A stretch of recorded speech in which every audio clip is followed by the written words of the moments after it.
Hello everyone, I am Intrepid Global Citizen, and today we will talk about places that you can sleep on your bicycle tour that might not be as conventional, a little bit outside of the box. So it requires a bit of creativity sometimes to find a place to sleep when you're on these tours, but it won't be a problem. So the first place I recommend, find either temples or churches. So I live in South Korea here, and a monk, every time I go visit him, I have a friendship with this monk. He always tells me, wherever you go in Korea, you don't have to pay for food or a place to sleep if you just find a Buddhist temple.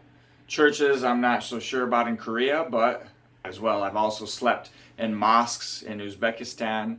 That was my main place to take naps during the day. It would be so hot during the day, about 40 degrees, and I'd be sweating and I'd literally be falling asleep. And a lot of people, they just pointed me towards the mosques over there and they said, yeah, go sleep over there. So I'd take 2 to 3 hour nap in the afternoon and then continue on my way. So I recommend temples, mosques, or even churches. I've heard of other people sleeping at churches.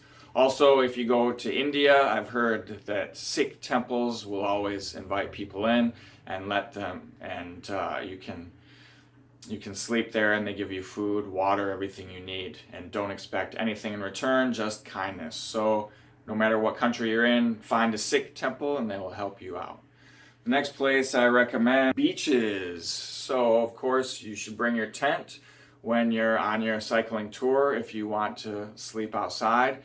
And when I went on my tour in the United Arab Emirates and Oman in the Middle East, my goal was to sleep outside the entire time because there's no rain and it's nice and cool outside. And 3, it's very, very safe.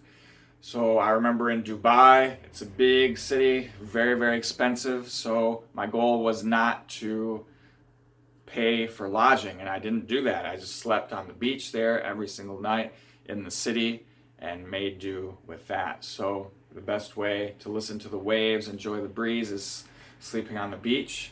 And for Oman also, Oman is very, they cater to luxury tourism quite a bit, and there's no hostels or anything like that in Oman. So I would pitch my tent on the beach or in the desert every single day, and it worked out just fine, perfectly safe. People were very nice and hospitable. So beaches, very good place to pitch your tent for the night. You can use warm shower hosts. So warmshowers.com is very, very helpful. So I use this especially when I was in Bangladesh. I met a good friend of mine. He's now a good friend. And I just inquired about a bicycle. Where can I find a used bicycle in Bangladesh to buy for a cheap price? And he ended up going on a trip with me for half the time and finding a host and taking good care of me, even giving me a phone and calling me every day. So that was just an incredible experience to make friends with the cycling community in Bangladesh and all around the world. Also, I've used this in Turkey just by chance, meeting some Turkish cyclists, and they would connect to warm shower hosts, and we could make friendships that are long lasting through that experience. So warmshowers.com, perfectly safe, great way to connect with other people interested in cycling. Let's see, the next place is schools. Yes, you can find schools in Xinjiang in China. The police are required to provide you with a place to sleep every single night. So if you can't find a place to sleep, just find a police officer and ask them, just go like this, or try your Chinese, look for a place to sleep, and they should provide it for you. Sometimes I didn't know that until the end of my trip, and I would pitch tents in villages, and the police would come and find me in the middle of the night. And sometimes they would take me to a school and say, okay, you can sleep here. So why not just ask, where is a school if you're in that region of the world? And I found that people in schools teachers and principals tend to be very generous and sympathetic towards cyclists. So I've slept here in China, Korea, also Turkey, late at nighttime in the middle of the city, we found a schoolyard to sleep in and pitch our tents. It also helps if you're a teacher like me, of course, but I don't think you need to be a teacher. Just smile and show respect, and people should help you out. Next place is restaurants.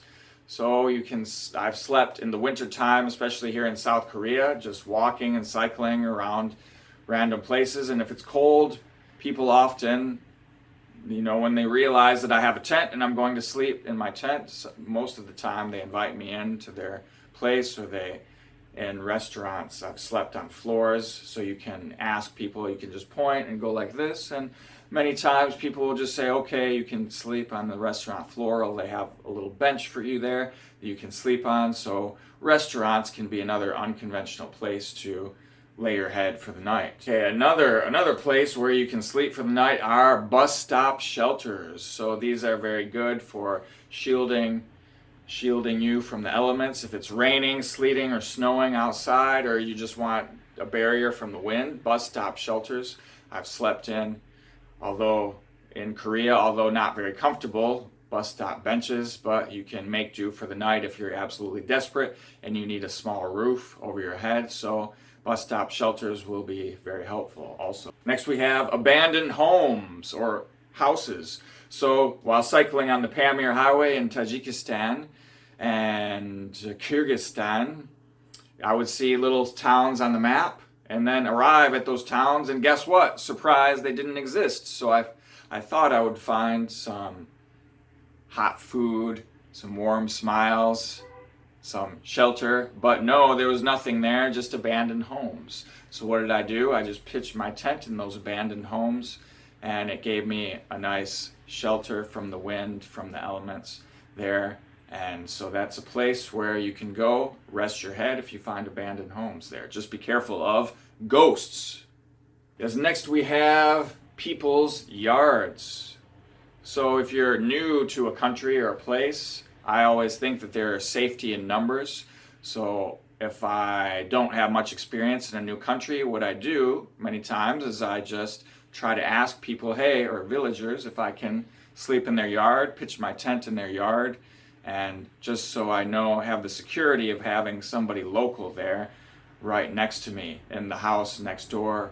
And also, this also leads to many friendships and great experiences. So this can save you a big headache and from worrying at night that you have a local person nearby to help you out with anything that you might be worried about. So people's yards, people are often very hospitable, and when they see you rolling up on a bicycle, and they're very generous with their land space. So try sleeping in somebody's yard or pitching your tent there. It's wild camping anywhere. So I recommend, if you can sleep at a little bit of a higher elevation, because if you're higher, people that are walking by don't usually look up like this. So if they're walking by in their field of vision, they can see low or down. So if you pitch your tent in a ditch or at a low elevation, first of all, it's a bit dangerous because water flows, of course, from higher elevation to lower elevation. So there's a good chance you could be awake, have a rude awakening in the middle of the night. But if you pitch your tent at a higher elevation, you can avoid that nightmare. And also people, they don't usually look around like this when they're walking, so you'll be out of sight. And you might be a lot more safe, or feel like a lot more safe. So the last place, it's not really a place or a piece of advice more than anything, is to ask people for help when you need it. So I remember when I was in Ethiopia the first night out on the road by myself there, and there weren't any hotels or anything around. It was just small villages, and I didn't feel comfortable enough yet to pitch a tent by myself at nighttime in the woods or in somewhere like that, because I wasn't sure about the safety, animals and people, robbers, thugs, what have you. So what I did was I just approached as many people as I could and said, hey, excuse me, do you mind helping me out? Is there a place to sleep here? Can I sleep in your yard? Is there a church? Is there anywhere to sleep, just like this, here, here, here, pointing to my tent. And before I knew it, a guy invited me into his home, and we had a nice conversation and dinner and coffee together. It was a great cultural experience. So when you're in doubt, just ask people. Of course, that might seem pretty obvious, but people will help you out and show you their warm hearts. So people are good all over the world, so ask them for help. And you can make long-lasting friendships that way.